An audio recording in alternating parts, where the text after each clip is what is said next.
are connected along our. We have been working with Alex to provide a phasing exhibit that perhaps makes this a little bit more clear. We're planning on 4 separate phases, and we're starting on the northeast where you see those red parcels in the commercial along that existing CR 290 that goes north-south to become Collingwood Kitty Parkway. And as we were going through this primary goal that we have, we understand it as a requirement is to keep 2 points of access for the site, and we are using those existing county roads as those points of access. So as anyone comes from the west on that 1101 or from the east on Highway 75. Okay. Hearing none, I'll entertain a motion to approve item 3C, subject to staff recommendations. Commissioners, this is a request for a site plan. I apologize, I don't have the boundary of the particular property highlighted, but if you will crank your head 90 degrees, you can see the 2 properties that are labeled as MRM Van Alstyne. That is the 1.9 acre subject of this evening's site plan request, which is across from the high school. This is a site plan. As you may recall, earlier this year, a portion of this property was annexed and it was zoned to C1. It was merged with an existing adjacent property that was already annexed and zoned to C1. So the totality of this property is zoned to C1. This request this evening is for a site plan on the far south end of the property. It is for a daycare. It's approximately 12,000 square feet. You've got 8,000 or so square feet in play area located on the east side of the building, and 30 parking spaces that meet the standards for the city's daycare requirements. Hearing none, all in favor signify by saying aye. Aye. Sir, the next item on your agenda is to consider and make a recommendation to City Council regarding a preliminary site plan for a young lumberyard called Big D Lumber, and 2 future commercial tracks being in all a 20-acre tract located on the north side of East Village Parkway, also known as FM 3133, and west of Industrial Boulevard. This is the subject property owned by VA Industrial Partners, LP. As you can see on this exhibit, it is also inclusive of the lot to the south that fronts on 3133 that has an existing body shop as well as the undeveloped northern portion of the property. This is the proposed site plan that was included in your package for Big D Lumber. It does include 2 36,000 square foot buildings, as well as 2 8,000 or so square foot outbuildings. Say that again? 2, do I have to? 2 36,000. You have 2 points of access off FM 3133, and the far east side of the property, the applicant is proposing to leave undeveloped at this time to allow for future commercial development. Back to the subject property, the majority of the development will include concrete paving and then the storage of lumber materials. And the parking that is provided on the site plan meets the standards of the zoning ordinance. And of note, the property is zoned M1, so all these, this development meets all the standards of the zoning ordinance. I've got some major concerns with drainage. Yeah, these are addressed at this point in time. I mean, we're looking at the early on stages, the preliminary plat or preliminary development site plan. All the areas have been identified, and there's a plan to have a detention basin to take care of all these down in the 2 right side lots. Now, we were talking a little bit about making sure that whatever they plat initially will include the detention and not just, leave it there for the whole site. I realize there are some waters and creeks going through there. Their plan is to remediate those and bring them across the detention basin. Hello, I'm Mackenzie Josek. I'm a civil engineer with BGE. My address is 6605 Fairfield Drive in Rowlett, Texas. Yes, there are some jurisdictional and non-jurisdictional waters. We plan to take out the portions that are not jurisdictional. That is primarily where the paved area is.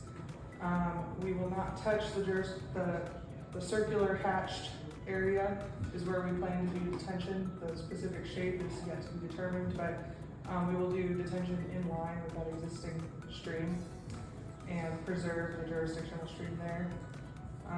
We will pick up the off-site drainage that you see coming on from the north and west sides and bring that through to the detention pond as well. With that pavement, when you're talking about lumber, you got a lot of heavy equipment coming in that's gonna put a lot of weight. Plus you got a lot of fill coming in because the majority of that lot is below grade.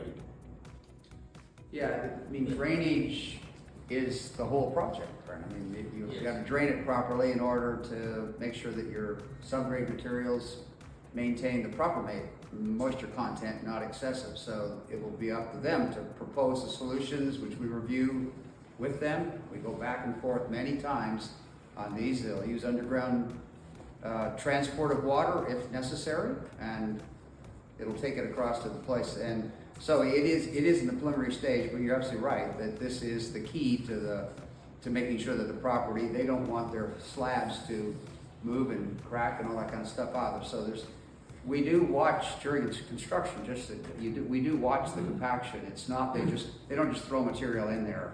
They do compact every layer going up, and they have compaction tests on it. I will make a couple notes about recent action that took place at City Council last meeting.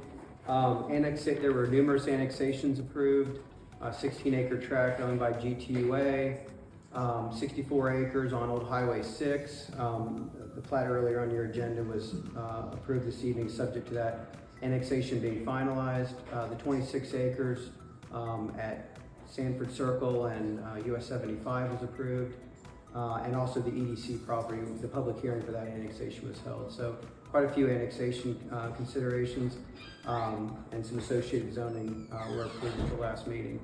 In regard to a comprehensive plan update, we've been working behind the scenes, had meetings with our comprehensive plan consultant earlier today. As we've informed you in the past, the Planning and Zoning Commission will serve as the CPAC, or the Comprehensive Plan Advisory Committee.